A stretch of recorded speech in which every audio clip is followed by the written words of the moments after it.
sorry, ladies and gentlemen, this is going to be a short review of GFW Impact.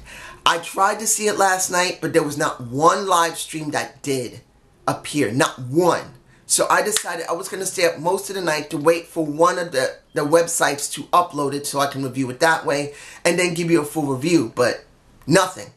So I fell asleep, woke up. I actually woke up pretty late, and I got to go to my doctor in the next 45 minutes. I got to get dressed, go to my doctor, and wait over there. So I got to try and do this as quickly as possible. I'm actually doing two videos, this one and talking about Sexy Star and Rosemary briefly.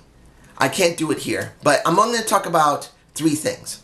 One, the tag team match between Sienna and, well, Terrence Terrell versus Ali and Gail Kim. The match really isn't the most important thing. It was the arrival of Valkyrie. I can't remember her first name, the one from Lucha Underground. Admittedly, at first, I thought she was going to be a very large woman, the way they were showing her. And then when she came to the ring, and there was a lot of canned heat, she gets into the ring, and I saw she was the same size as them. They were trying to make her such a large stature woman. It was surprising when she got into the ring and she was about the same size as, maybe almost the same size as Sienna. Slightly smaller than Sienna, a little bit larger than Terrence Terrell. And she basically turned on Rosemary and kicked her ass. And now we got another heel in the mix. I'm fine with that. I'm hoping she's a great talker. I'm hoping she can do good wrestling. And I really hope GFW is going to book her properly. Now, the second thing I'm going to talk about. This is the thing that was pissing me off for months upon months upon months upon months. It was pissing everyone off who understood the situation and did not like it. And that was Laura Van Ness, Guido, and Joseph Park. Of course, they finally admitted that she was Canadian. A lot of people have been inundating the Twitter of the Instagram of GFW. They were in the, oh, what was the word? You see, I'm still tired. Inundating how pissed off they were that they're trying to do a storyline with a guy they didn't like because he is a heel.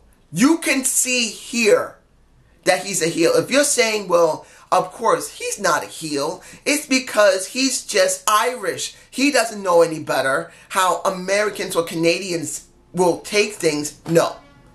The guy was cold and heartless, saying, we're done. It's not you, it's me. Don't worry, you'll be alright. Here, high five! Please, please, please. The guy is a heel. He was a dick. We know he was a dick.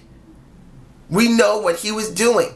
He was using Laura Van Ness. And I know a lot of people are going to say, if anyone leaves a message on this video, they're going to say, look, Laura Van Ness used Braxton Sutter. She tried to marry the guy. I'm not saying that she's innocent. But she was out of her mind now for nearly 8 to 9 months, at least nearly a year. Nearly a year she was out of her mind. They knew she was out of her mind. They used her to try and get something they wanted. And now they don't have it. They're throwing her aside, and look what happened. She became nutty again. And to be honest, Laura Van Ness's breakdown has reached, it actually reached its end a while ago. And it should have been ended. And now they're throwing her right back to it again. And it's going to be with Congo Kong, which I think she doesn't need to be. She really does not need to be crazy anymore. Need to do something other than what she's been doing. Mind you, she does it pretty well, but her time with it is up. And it's just sad to see they're throwing her back to the crazy thing. She was used by Grado and used by Joseph Park. And Guido was completely heartless. I'm saying this to my subscribers. I understand your point of view. You like Guido. You think he's lovable.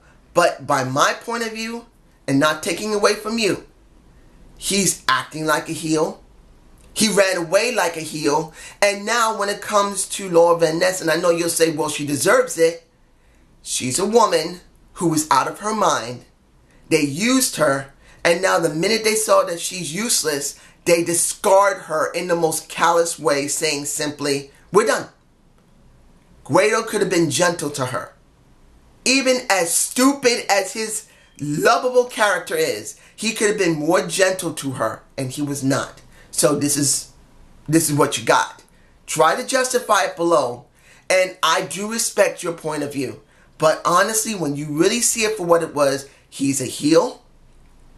He's a very cruel heel.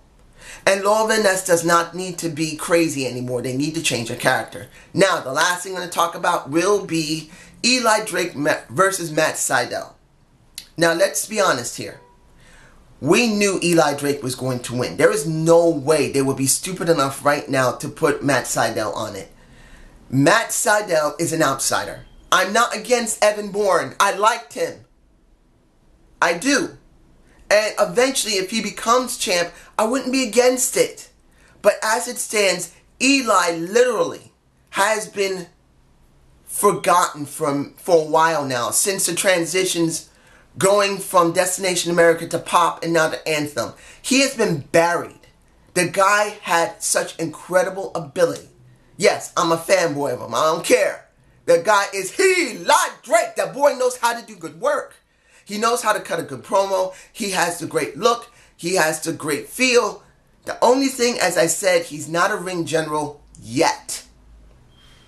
To be a ring general, you got to be at the top of the heap. And now he's at the top of the heap, so he has to work on his craft more. That's what I believe he needs to be. But in the end, Eli Drake won, even though it was helped with Chris Adonis. This is the way it's supposed to be. This is the way it should be. Eli Drake is a homegrown GFW wrestler. Evan Bourne was a WWE wrestler, which I'm not hashing him against. And he essentially was given a push very quickly. The guy needs to be built up properly. Throwing him to the main title scene, and then worse, giving him the title would have been worse for his character. As it stands, was the show good? It was okay. There was a lot of things that really I didn't understand with LAX dealing with OVE. I mean, OVE has 2 wins. No, 2 wins and 1 loss. What right do they have to actually go after LAX? I know they got no other jobbers, but honestly, it just doesn't feel like it was important enough. What happened with, essentially, TNA's new Johnny Impact dealing with the wonderful Low-Key, who's no longer in the company, makes it difficult to see how far they're going to go with this program, particularly he's not there now. I don't know how to feel about the show, but it seemed to be okay, but it really didn't seem to be okay at the same time. Have a good day, have a good night, peace, and look for my Sexy Star and Rosemary video. It'll be right after this. I'm taping them together. I'm going to upload them together. See ya.